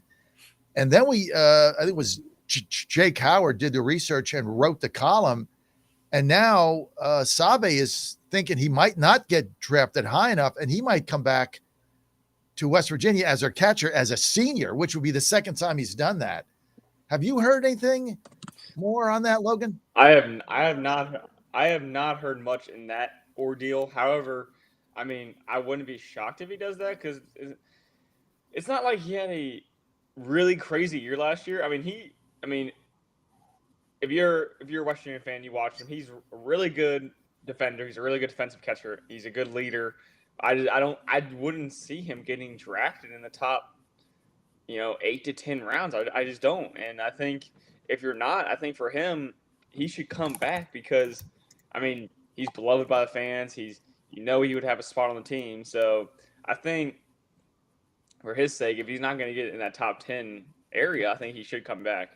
And I know the Mountaineers. I think they've been able to get a catcher in the transfer portal, and I think it was and he went. He was afraid that Sabe'd come back, and this is what Jake Howard wrote on WV Sports Nation. I have no firsthand knowledge. I just read his piece, which was a really good piece by Jake, and he said the reason Lem left, signed with West Virginia, and then rescinded it and went to Alabama was because he had heard that Sabe might come back, and he didn't want to really split time with him or not be the starting catcher. So he split, went to Alabama, and then Saban's was forced to get a catcher out of Division III baseball, which is a big step. That's what it was. Yeah, I think he was like one of the top prospect, one of the top players in Division III. But going from D3 to Big 12 baseball, that is a major step up. Major step. Yeah. Yeah, I mean, for West Virginia fans, I mean, they have a lot to be excited about for the baseball team. I mean, Steve Sabins, he's been able to really bolster that bullpen and really bolster the starting trio of starters that they're expected to have, with Chase Meyer leading the way. So a lot to be excited for the upcoming season, and it could all be heard on. Absolutely. And Logan coming back, that's good. That's why, the transfer portal and the money and the nil, so you have a reason to come back too. You can get paid a little bit and come back and help our team out. So that's going to be exciting. And you're right. With all the with all the portal moves and all the roster bolstering up, and you can get it right on WVSportsNation.com. It should be another great season. And just what we talked about, just the exposure of being in the super regional and the regionals and being on TV helps so much right before that transfer portal is open. It really does. So it's going to be truly exciting, and can't wait. And right now we're in the middle of it, and baseball is first and foremost in most sports minds, and trade deadline coming up on the 31st.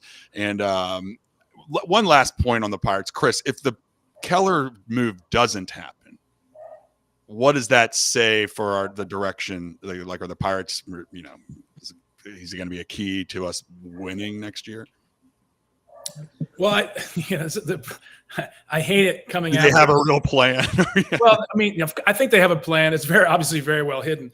But coming after a 6-game winning streak, when you gave up 5 runs over 6 games, just absolutely insane levels of pitching there. The reality is, if you say we're not going to trade a Mitch Keller, what are you saying to the rest of the ball? Are you going to re-sign him to an extension? What are you going to do? Are you going to really build into the club here?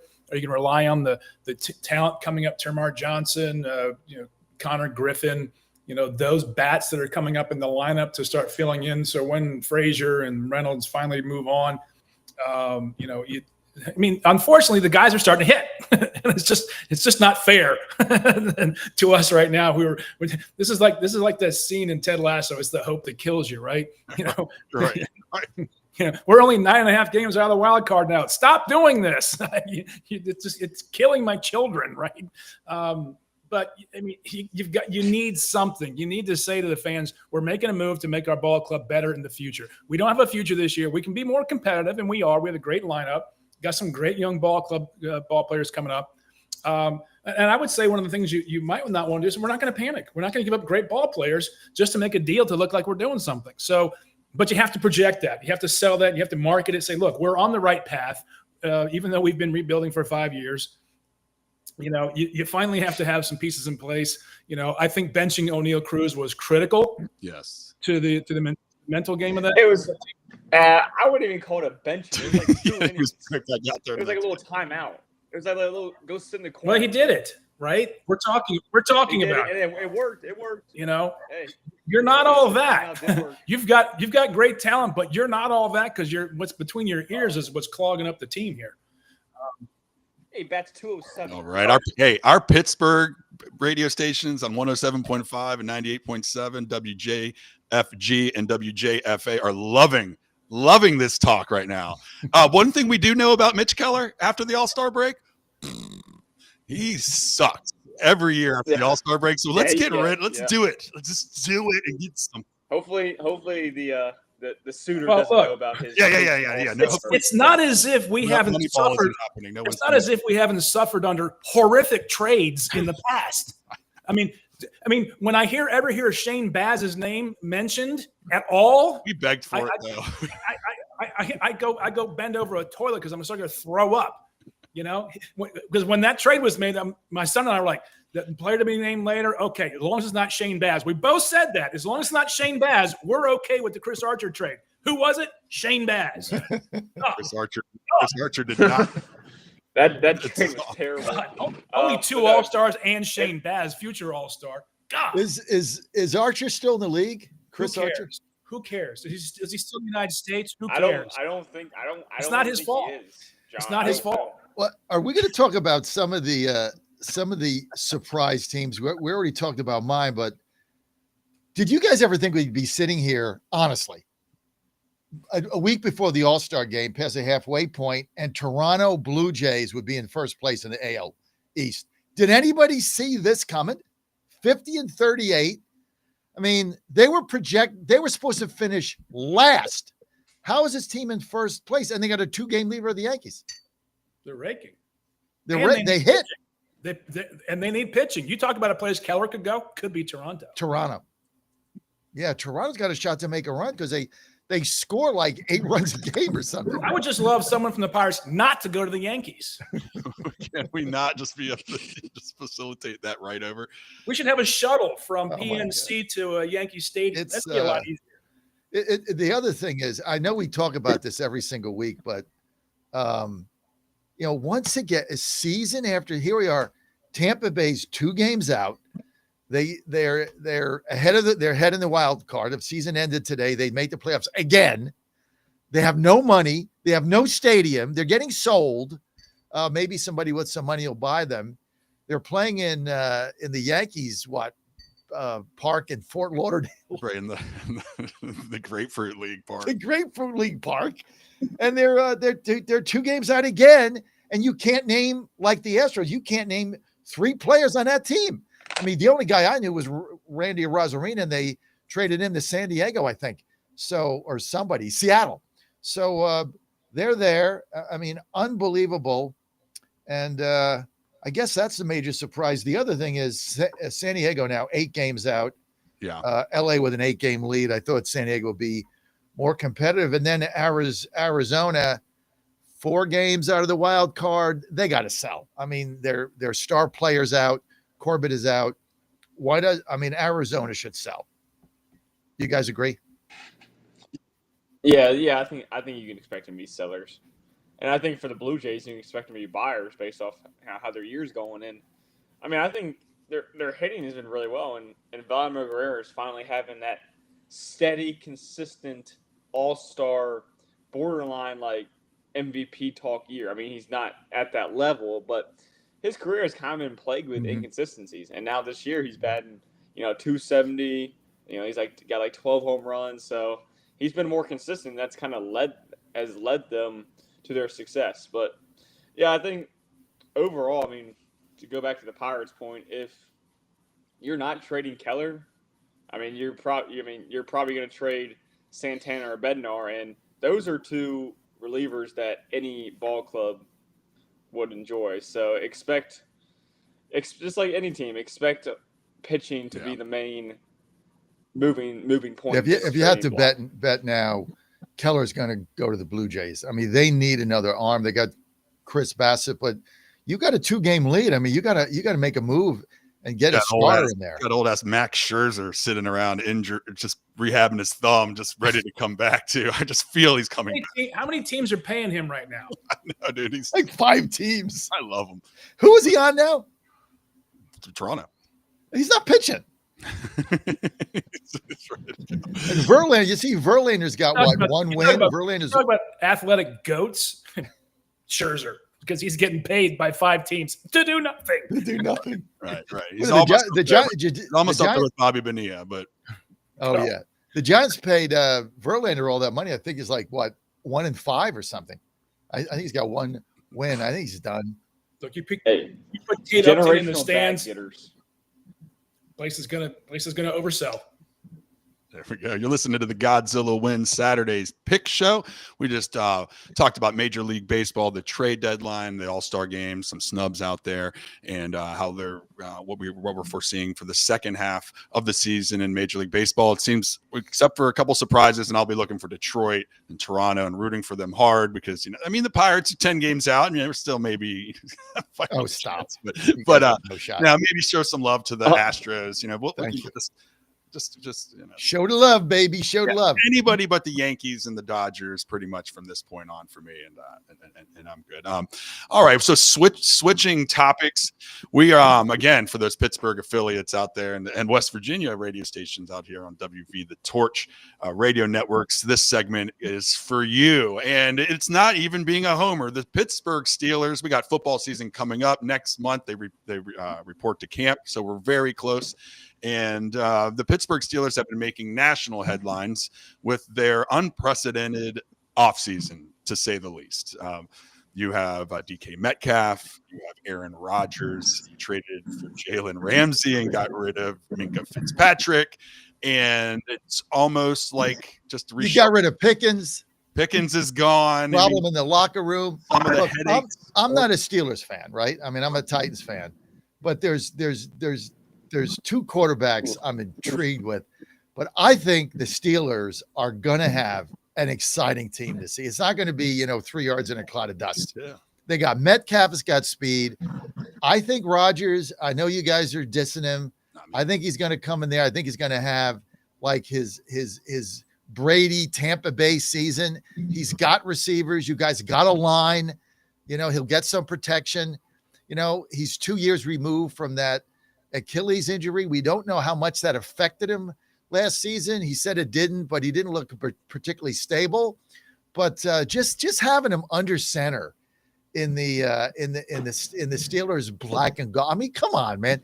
You got to be excited about what's been going on. Yeah, I'm bullish on him. You got to be excited. The rest of the panel think we're going to have a bad season or something. Come on, the Pittsburgh Steelers right now.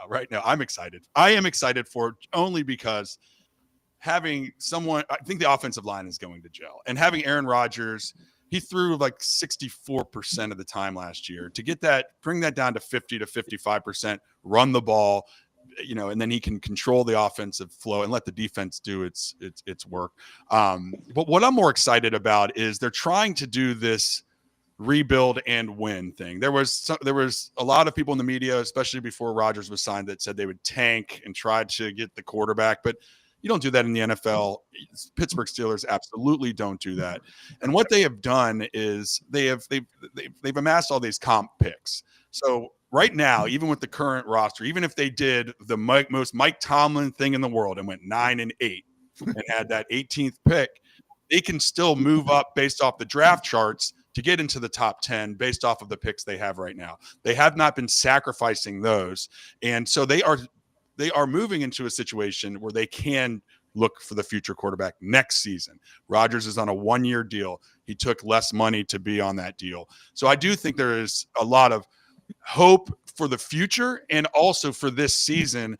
And you're right, coming off an Achilles injury, the last 5 games, he played really good. He really did. The Jets were out of it. They had nothing to play for. He still was playing to win. So I think that there's something left in the tank over there. He's doing all the right things. They're on Ibogaine. They're taking ayahuasca and doing trips and having fun and gelling as a team. So let's all get there. But consciousness, let's just lose the ego, no more id, and just roll with Aaron Rodgers into the Mecca of wins. If you're a therapist in the greater Pittsburgh area and you haven't doubled your prices, you are missing out on a gold mine. The level of anxiety coursing through the 412 area code right now is at a historic high because this team has brought so much drama to the NFL, not just the Steelers locker room and the front office, but the entire NFL. This is so uncharacteristic of the Pittsburgh Steelers, who have built their brand on building the team through the draft, not bringing in high-priced free agents. This is just not who we are.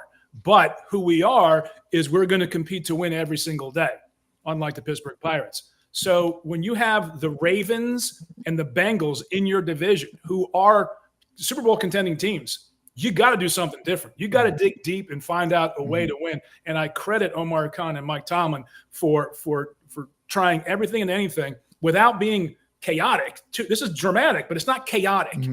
These are quality moves that they're making to reshape that ball club to be competitive this year, not next year. Logan, I think one thing is for certain. They were absolutely in the market for their franchise quarterback if there was one available. But you could tell they did not think Sam Darnold was that guy. You're not going to give him the $100 million deal. Justin Fields was just getting too much money, like $30 million a year. And Kirk Cousins and other people out there, or even younger arms out there. So they weren't going to settle for the long-term contract. So it would seem like in their mind, they were like, we need someone that for a year or two stopgap, and let's try to get the quarterback of the future. Yeah, it's just a bridge quarterback. I mean, it's as simple as it is. Aaron Rodgers is a bridge quarterback to next year when the Steelers hopefully draft Lenore Sellers. That's I think the next year's QB class is stellar, highlighted by Lenore Sellers out of South Carolina. Absolute stud. Love it. That's my pick for the Steelers' future. But you still got Will Howard, and there's some talk. He could be someone. He could be a really good. He could be a good backup for his career. We're running into the financial wall that is the salary cap, because now we're and this is why it was so important to get Aaron Rodgers under $14 million and not 30 for Justin Fields. It's because you got to sign TJ Watt. Yes. Right. And this is. That's why you let go of Minka. You can't pay all these guys. This is not a fantasy league. And you've got to really do it. Pickens as well. The national media for Pickens, he gets that bad rap in the national media, but the main reason why the Steelers traded him was because of the money. They weren't going to be able to afford him next year, and you're already paying DK Metcalf $30 million a year. Right. So yeah, but he was also with cancer in the locker room. When you made those comments, and I'm thinking to myself, whatever you guys think about Mike Tomlin, when he made those comments about, I don't really run out every play, it's not worth it to me. I'm thinking to myself, Tomlin's going to put up with that for about a New York minute. And of course, as soon as the season was over, they jettisoned him out of there. And I don't really think it was I think if it was 15, 10 million, Tomlin would have gotten him out of there. He doesn't, especially with a defense defined by TJ Watt and that can-do attitude, team attitude. You get some guy in there that's saying, I'm not going to run out plays. Like, who the hell you think you You're not going to block. You're the Pittsburgh Steelers, dude. Get the hell out of town. If you're a wide receiver and don't block, you ain't staying. Damn right. Oh, agreed. I mean, Pickens, yeah, but it's a combination of both. They were not going to pay him. They were, I mean, even if they wanted to, they were not going to go pay him. So the DK Metcalf was absolutely just a signal and a fire right into that locker room, saying, "Okay, we're going to do something different here. We're not going to reward this guy for that attitude." Now it's going to be interesting to watch. He's never had a quarterback as good as Dak Prescott throwing in the ball, so he may have, it may turn around and say that people say we did the wrong move or they did the wrong move, but whatever, he'll blow up at some point. I'm interested in the Minkah Jalen Ramsey. I'm a fan of it. I love Minkah, and Minkah. Hey, when Duck was around and all these quarterbacks and Ben was injured, you saved us. You gave Tomlin that above 500 season. So I respect him. But the bottom line is splash plays have been down. Last season, he returned to more of his regular role after saying, hey, my splash plays are down because I've been, roving around. And they still were down. So he seemed on the end. And Jalen Ramsey, he can fit and mold anywhere. I'm almost like a Carnell Lake kind of situation where I could see him moving into free safety and helping out there too when needed. Yeah, they've already have said that he's going to be playing. He could play slot corner, outside corner, and safety. So expect him to move around and be a little bit of a chess piece. But for Minkah, the past 2 seasons has been a downhill trajectory, and he's just getting older. I mean, 2 seasons ago, he was more in the box, kind of what Deshaun Elliott played this previous year. Last year, he wanted to play more as a ball hawking as his normal role. He got 1 interception. So it's like you can't be declining and then also up for a huge contract next year. So have fun, Miami, paying that contract. Agent money. Agent money. That's what it comes. Yeah. But then I mean, you could say the same thing about Jalen Ramsey and Darius Slay. I mean, the players that the Steelers have picked up, yes, they're still good. Yeah, Darius Slay is still a good corner. Jalen Ramsey is still a good corner. Aaron Rodgers is still a good quarterback. However, this ain't 2018 no more. I mean, maybe in 2018 this team would have contended for a Super Bowl, but I don't think this team in 2025 is going to contend for a wild card berth. I don't agree with that. I don't agree with that. I think I think they're definitely getting the playoffs. I think they're going to win. This is a 10-win minimum season. I think so. And I mean, they're impossible to beat at home. They still have that great defense. And I still think Rodgers, look, if Rodgers blows up or gets hurt or something, then obviously all bets are off. But if he stays healthy, I mean, he's going to win games. And not only that, it's exciting. Like who wants to go to, I'm not a Steelers fan, but I'm in Pittsburgh. I was in Pittsburgh, so they carried all the games. Like you turn a game, I was like, who the hell wants to see Mason Rudolph? Like who gives a crap, right? He was at the Titans. I turned the game off. All right, I'm sorry. This is Rodgers brings excitement to this team. And do you guys still have Tajay Harris, or is he gone? No, Najee is gone. Yeah, Najee's gone. Getting back to the matchup conversation we had talking about Major League Baseball playoffs. The Steelers have a real problem in stopping the 2 receivers for the Bengals and Lamar Jackson. And if you can't, that's why the Patriots were so good for so long. They dominated their division. The Steelers have the most competitive division to play against, and those 2 quarterbacks are Hall of Fame quarterbacks who are Super Bowl contending quarterbacks, and they have dynamic offenses. And so you have to have a very talented, multidimensional pass defense plus a pass rush to make those plays to win those games. First and foremost, you got to win your division. And I think these moves really say we're going to go up against Jamar Chase and T. Higgins, and that's absolutely critical to win to get the 10 wins. Let's see if 35-year-old Darius Slay can do that. Let's see if Jalen Ramsey, I fully agree that the Jalen Ramsey and Minka trade was really good, and I think it needed to be done because you also get Johnny Smith. That's big. And well, and for the other Smith, the offensive coordinator, Johnny Smith is his guy. So, and he fits in his role perfectly. So we'll see how that works. But that trade wasn't just for Jalen Ramsey; it was for Johnny Smith, who were two targets that the Steelers were wanting to get, and they were able to get it. In one of those guys is going to stop a drive, right, on one of the downs in a drive. But the Steelers are going to be in a much better position for ball control offense. You talk about 3 yards in a cloud of dust. We aspired to 3 yards in a cloud of dust. Okay, we never got there. Now they have a legitimate quarterback who can extend drives and keep the defense off the field and put more pressure on the other team's defense. And that's one of the reasons why I like Aaron Rodgers. Is he as good as he used to be? No. Is he damn good? He's damn good. All right. You're listening to the Godzilla Win Saturday Pick Show. I'm Mitch Rogers, John Fredericks, Chris Saxman, Logan Powell, and Coach Vince is back with us. Had some technical issues, but I wanted to get you in the discussion. We are all in the Pittsburgh bubble, sort of. I left the bubble. John's left the bubble, but you still own radio stations in Pittsburgh. Oh, yeah. But Vince, from the outside looking in, is it crazy to think this team won 10 games last year with Russ Wilson and Justin Fields? With Aaron Rodgers, could they do the same thing? You're talking to a huge Aaron Rodgers fan. Obviously, Rodgers went to Cal Berkeley, had a great career there, and obviously, sat and was groomed with Green Bay, watching Brett Favre. And the one thing when Rodgers was in his heyday with the Packers, he was putting the ball up 40 plus times a game. He doesn't have to do that with Pittsburgh. He can limit his passes to probably 25 to 30 a game because they have a good enough run game, I think, to be able to work the clock. The one thing that a lot of teams have went to is the no-huddle offense. And really, that's not the DNA of the Pittsburgh Steelers. They want to wear it out. They want to control the clock.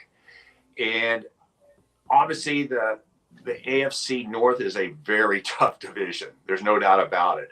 But remember, the Cleveland Browns are in that division too. So that theoretically should give you 2 wins right there every year. But I like the pickup. I really do. I think even though the drama that comes along with Aaron Rodgers, he had a pretty good year last year with the Jets. He really did. You look at his numbers. And if he can duplicate those numbers with the Steelers, I think the Steelers are in the mix. I really do. Shout out to Jeff Tedford, old Cal coach for him over there. I agree. And John, when you're 41, 42 years old, you're playing in the AFC North, you're going to be beat up and bruised and battled. You're going to need a good night's sleep. And nothing's going to be better than having a MyPillow, perhaps. You got to get MyPillow. Ann came in this weekend. I got another. What's today's date? The 5th. I've got another 31 minus 5. I got another 26 days before she moves here permanently. So I'm counting the days down. I've been here by myself since January. I'm not whining, but I don't do very well in this kind of environment. But I've managed to survive. But 26 anyway. She came this weekend. And she comes. She got 2 suitcases. I'm like, you're coming for 3 days. Why I got 2 suitcases? Open the second one up. She's got her MyPillows in there, baby. They went in the bed. She's like, your pillows. No, your pillows are good, MyPillows, but I like the special MyPillow. I like the soft. You get the hard. So she comes up with a MyPillow, gets a great night's sleep, packs that on the plane. But I tell you what, they got great deals right now. We sleep on their Giza sheets, $49.95. Any size, any bed, anytime, any color. Just go to mypillow.com/Godzilla. Got everything is there. Promo code Godzilla. Mike Lindell, been a founding sponsor of Godzilla Wins. When I first told him about the show, he's like, yeah, I think that's a great idea. And he's been with us, never wavered. And he's been through a lot, but he's got great products.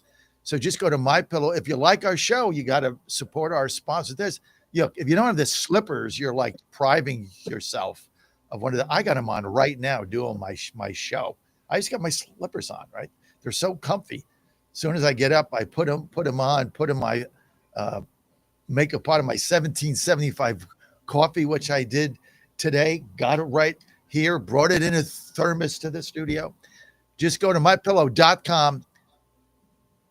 /Godzilla, promo code Godzilla. Everything is there. You're going to get great savings, great products, no middleman. MyPillow.com, promo code Godzilla. You're good to go. I could see Aaron Rodgers walking around the locker room in the slippers. Oh, they're so nice. I mean, I got them on now. You just put them on. It's like you just slipped in heaven. It's so comfortable. I love it. I don't know how they do it. A couple of my pillows about 2 weeks ago with the Giza sheets and went with the promo code Godzilla, and I'm anxiously awaiting those to arrive. You're gonna enjoy it. You and your wife will enjoy it. What's your wife's name? Tammy. Tammy is gonna love those sheets. Tammy's gonna be so happy. Yeah. You know, I think Sax is probably on board with me as well too. We really miss the red, white, and blue cowboy hat that you're not wearing this week, John. I mean, it's 4th of July weekend. We're expecting my flag shirt, cowboy hat, red, white, and blue with the Old Glory sitting behind you. Very disappointed, John. Like fireworks shooting out of your fingers. You know what? I did have it on this weekend, but when my team beats the Dodgers 18-1, I'm coming out in the Stroh's garb, baby. Let's go. So it's kind of fun. But the whole thing's been fun. I tell you, the other fun thing is what Joe's pitching in. Where is it, Vince? The West Coast League, right? In Ridgefield. So like, I'll be like going to bed. I'm like, I think I'll turn the game on. It's like 11 o'clock at night. They're playing. It's kind of funny. So they're not having the season they thought they'd have, but he's doing fine, and we're excited about Maryland. I'm excited too. College Park is right up the road from me, so I would love to catch some games with him next season. That is exciting. You're listening to the Godzilla Win Saturdays Pick Show. I'm your host, Mitch Rogers, joined by John Fredericks, Chris Sackman, Coach Vince, Logan Powell, and we just got done talking about the Pittsburgh Steelers' unprecedented offseason. It's not what we're used to, but we're gonna move on. There's actually been some fun and excitement the last couple weeks, which is weird to say, from the U.S. men's soccer team, the much maligned soccer team that missed the World Cup last time. They have reached the finals of the Gold Cup. They'll be playing Mexico tomorrow. Just handily defeated Guatemala in what was a really exciting from a fan standpoint, because there was a lot of other fans there, and they should probably expect the same thing with when they play Mexico, because normally their fans outnumber us 2-1. So it should be a good experience. Logan, have you been following the U.S. men's national team at all, and do you get excited for Gold Cup action? Yeah, I haven't been following it that much, but I'll watch the Gold Cup. I mean, I'll watch the gold match tomorrow. What is that, tomorrow at 7 o'clock? Yeah, I'll have it on. I mean, it's always cool to watch the USA at a high level. I mean, the men's soccer team especially, I mean, they haven't had the greatest success over the years compared to the women. So when the men are doing good, and I love seeing, the LeBron James of soccer, Christian Pulisic play. So I think overall I think it's good to watch the USA at a high level, like a gold medal. Coach Vince, you definitely have to turn off social media and all the haters, because we get excited about it and then everyone just plops in and like, it's not even good soccer, but like, you can only play who you play, and we're over, in the North and South America and Central America. That's only we got to play who's in front of us, right? So there's no bemoaning, or no one should be down about the U.S. just doing what they need to do and win. No, and obviously it's a big rival. I mean, a huge rival, U.S. versus Mexico, and this is going to be kind of if getting to this point. I mean, has it been a successful run for the U.S. men's national team in the Gold Cup? I think so, but boy, we got to thank goalie Matt Freese in the shootout win the other night against Costa Rica. Yeah, it was amazing to watch. I mean, he knew exactly. He wasn't guessing. All was going to be. Yeah. And even the ones he missed, he read right. And that was we've got a goalie controversy on our hands between now and the World Cup, I believe. I do too. Honestly, the new coach that they had hired, I think, less than a year ago, Mauricio, who's basically his notoriety is coaching in the English Premier League for a number of years. Big hire there. Hasn't had a big signature win. Who knows? Maybe tomorrow's the day. Yeah, Chris, this team with Walker Zimmerman and the new coach, they have the feel of a like European soccer team. I don't know how to put it. They have a feel of a team that could actually win. I don't know why. They just have this. I don't know. It just the visual watching them over the last month. Well, the Americans have put more players, develop more players who are playing in the leagues in Europe. They're getting more notoriety. The pipeline is developing for them, but they still have to have that one signature moment where they get to the next round in the World Cup. Since we're hosting it next year, that's a huge, huge lift for the American system here. Pochettino has got to put some wins on the board. He was a tremendous hire for the U.S. men's national team. But by and large, we still have some holes to fill.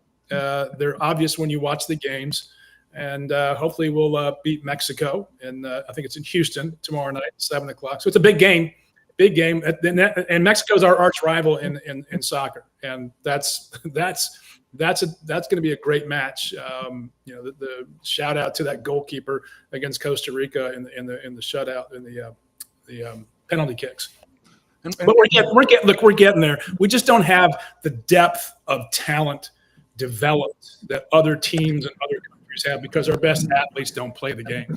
They play football, basketball, maybe baseball, but the best athletes play different sports than they do around the world.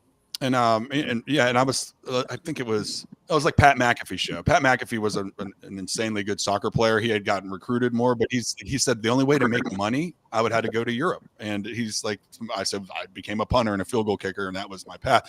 And I think that's a lot of the problem here. Major League Soccer itself isn't a viable enough product. So our best athletes know if they're going to do this their entire career, they're going to have to go elsewhere, right, John? So it's a major hole. And I don't know if Major League Soccer can ever ramp up to the level of European or La Liga or anything like that. I don't see it. I never have. I played soccer in high school just to get in shape for baseball. It's the only reason I played it. It was fun, but I mean, I just don't. It just hasn't caught on here. But that's not to say around the world, as you know. I mean, Ann and I went to the last World Cup in Qatar in Doha. It's hard to believe. When was that? 23, 24, 20? They had to move it, right? 22. It was fall of 22. It was in Doha. Yeah. So Ann and I went to Doha, and that was the first time we had been to a World Cup. And that was an unbelievable experience. We happened to see our team tie England. We had a bunch of shots on goal that just didn't get in. So I think it was 0-0 as I'm remembering the game. But just walking around Doha and the enthusiasm from every country that was there and their fans who came, Mexico being one, like they had all these fans would come and just go down the street banging drums and singing and didn't matter what country was there. A lot of people, a lot of excitement. And so to see that and experience that with your own eyes, you really understand the global attraction of soccer at that level and the pride in their home teams. Unbelievable. And I'll tell you what, when the United States goes on a run, it is fun. And we are a bandwagon nation and we jump on hardcore. So I'll be rooting for it. Hey, and it's Independence Day weekend. You're playing Mexico tomorrow. So yeah, it's fun. Get out your hat, put on the American flag stuff and get your sparklers and let's root them on tomorrow. I'm excited for that. Just having a championship game in July, we need something out there. And so I'll be watching as well. I'd be remiss if I didn't bring up. We were talking about this sport being a phenomenal across the world, and we've got a phenom and a rising sport right now in the United States, and that's undeniable. The WNBA and Caitlin Clark have been dominating headlines for the last 2 seasons. Caitlin Clark, she's been injured for the last 5 games, but the big storyline is the All-Star voting came out. She's like the Shohei Ohtani of the fans, but her own peers, her own players voted her the 9th, and I know she's not having a great season, the 9th best point guard in the league. Logan, you're shaking your head over here.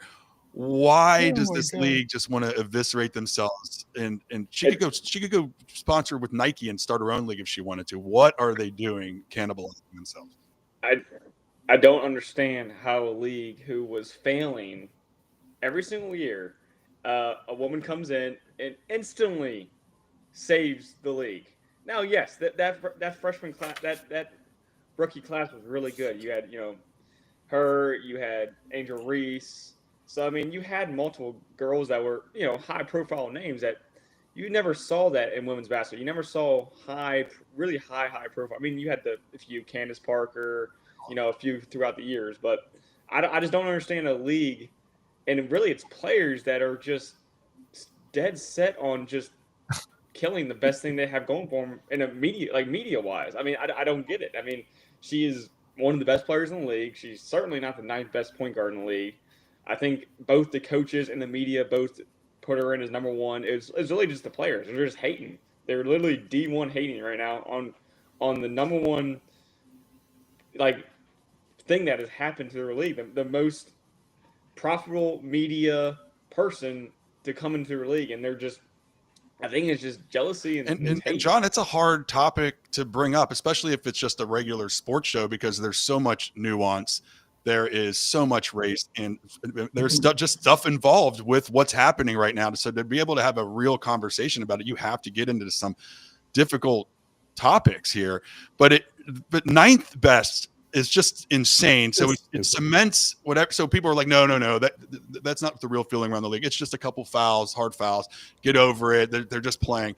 But when the all-star vote, when that comes in, there is absolutely a real problem with the way that they view her in the league. Well, look, I'm not going to get into the reasons why, she's, I'm just not going to do that on a Saturday. But she has revitalized the game. I mean, I never watched it. I think maybe I'd be flipping the channels. I'd watch it for 5 minutes, or it might have been an hour where I'm working out one of those TVs or something. But now I watch it, and it's really, when you watch the WNBA now, it really is pure basketball. I mean, it is pure It's a very physical game, especially if you watch the team in Hartford or Connecticut or wherever they are. I mean, their opponents score like under 50 a game. I mean, they just bang you. They bang the hell out of you. So it's a fun game to watch. I mean, it's pure basketball, and she's revitalized it. But the bias against her in the own league is it's sad. I mean, that's the only way that I could say it is it's sad. You just have to ask the question: if she was African American, would it be the same thing? I don't know the answer to that, but you simply have to ask the question. I mean, she's not arrogant. She's not full of herself. I mean, you have to have confidence to play at that level, but it's not like she's bashing other teams or, she's a bad girl or anything of that. She's out just playing her game. And the way they treat her is just unbelievable, when basically she's revitalized the game for them. It's sad and it's sick. I never turned on a WNBA game until last season, and I've turned on more than one this year. So we're all rooting for. I'm just rooting for another fun outlet, and we love women's basketball, college basketball. So I want to see this league thrive, and I think it's close to it, and they'll be able to figure this stuff out. I mean, they're expanding. Because of Caitlin Clark. Look what she's done to the value of having a WNBA franchise now, and the fees that they're charging now will help save the league. But I don't think she's revitalized the league. I think she's vitalized it. Right. This thing was moribund. There was nothing of interest in this league. It was like, okay, we're losing money, and the NBA is like losing money on this thing, but feels like we have to do it. Right. So. For the league to be not as welcoming and accepting of Caitlin Clark, I think it's obvious. It's also obvious why more people are watching the game. We talked about this last week at Cooper Flag. It's a racial thing, and it's okay to talk about these things because it's obvious. And to suggest that it's not is an affront to sanity. Yeah, it really is. But you know what? It's the Godzilla Win Saturday picks show, and we haven't made one pick yet, and we're 2 minutes left in the show. So hold on, let's curb the Caitlin Clark talk. Let's go around Wimbledon, baseball, soccer. I'll start. I got 3 games go, John. Today. I'm betting. I like the Nationals at home -113 with Michael Parker. Walker Buehler has just been pathetic. He's just horrible. So I'm going to go with the Nationals at home with that. I like that game. I like Milwaukee on the road over Miami. Cal Quintero also. When I get to the second half of the season, I just bet against pitchers that are not doing well because they keep not doing well. Cal Quantrill's been horrible. I'm going to go with Patrick with Milwaukee -144. And then the best game on the card tonight, no doubt about it. Give it to me. I'm going with the Astros and Framber Valdez in LA over Ohtani. If I can get Valdez at +122, I don't care who they're playing. I'm going with that. Those are my 3 picks. Hey, Chris, his bet of the week is an Astros game. Can you imagine? Who's yours? That's a headline in itself, isn't it? Yankees, Padres, Dodgers parlay, and stack that on top of the United States men's national team beating Mexico tomorrow night. Oh, I like the parlay. Vince, where are you going? I'm going to jump on Logan's bandwagon here. You're not going to get any money with Sinner or Alcaraz at Wimbledon, but you get some money with Novak Djokovic. Ah, love it. Money with him. Let him see what he can do over this next week, and we'll be celebrating next weekend. All right, Logan. Besides taking those plus odds with the Joker, where else you going? I'm gonna slam the Americans to beat Team Mexico tomorrow. Particularly, I think the USA men's, they haven't been scoring much, but I think tomorrow they're gonna unleash it. Let's go to win by 2 goals. Love it. I'll be quick. I'll be quick here because we got Jay Delsing's golf show ready and waiting in the wings. I'm going with the Yankees today. They're going to end their 5-game losing streak over the Mets. -155. So you're going to have to put up a little bit there, but it's a guarantee right there. I want to thank everybody, all our listeners, our viewers on all the platforms, Roku, wherever you're at. You've been listening to the Godzilla Win Saturday Pick Show. I'm Mitch Rogers on behalf of John Fredericks, Chris Saxman, Logan Powell, Vince Maioka. We want to wish you an awesome Independence Day weekend, and go USA. Thanks, guys. Thank you.